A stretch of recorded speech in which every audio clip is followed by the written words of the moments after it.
ಒಬ್ಬ ಅನುಭವಿ ಮುಖ್ಯಮಂತ್ರಿಗಳು ಸಿದ್ದರಾಮಯ್ಯನವರು ಮುಂದಿನ ತಿಂಗಳು 7ನೇ ತಾರೀಕು 16ನೇ ಬಜೆಟನ್ನು ಮಂಡನೆ ಮಾಡ್ತಾ ಇದ್ದಾರೆ. ಅರ್ಥಾತ್ ಈ ರಾಜ್ಯದ ಮುಖ್ಯಮಂತ್ರಿಗಳು ಹಣಕಾಸಿನ ಸಚಿವರು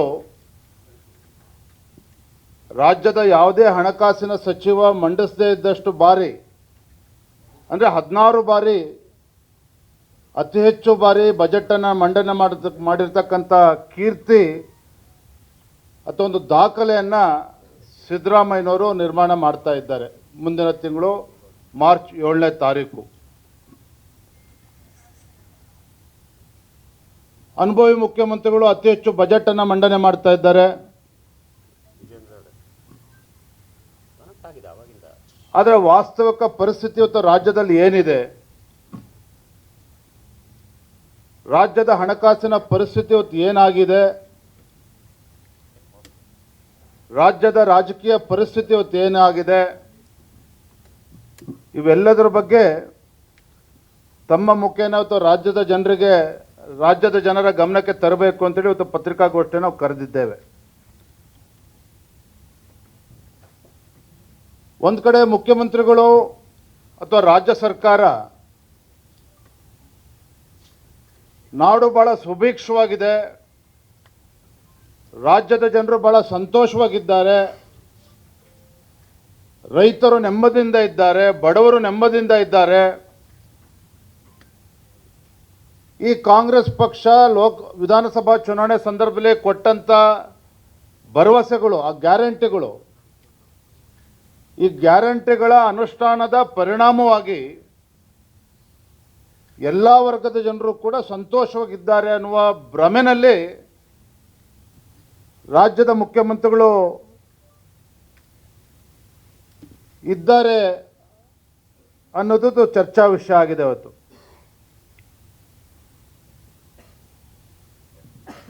ಒಂದು ಕಡೆ ಗ್ಯಾರಂಟಿಗಳ ಬಗ್ಗೆ ಮಾತನಾಡ್ತಾರೆ, ಮತ್ತೊಂದು ಕಡೆಗೆ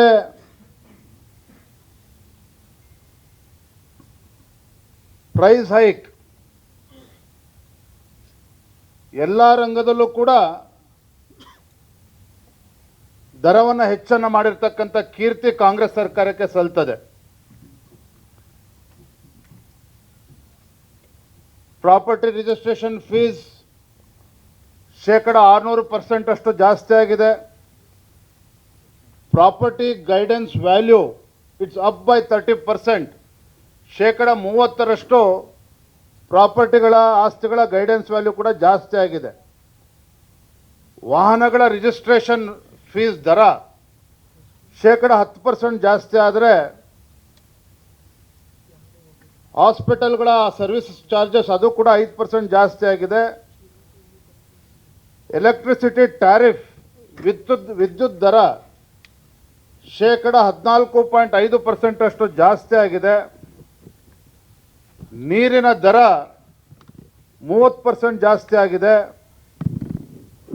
ಹಾಲಿನ ದರ 15% ಜಾಸ್ತಿ ಆಗಿದೆ. ಬಸ್ಸಿನ ದರ ಕೂಡ 15% ಜಾಸ್ತಿ ಈಗಾಗಲೇ ಆಗಿದೆ. ಆದರೆ ಮತ್ತೊಂದು ಕಡೆ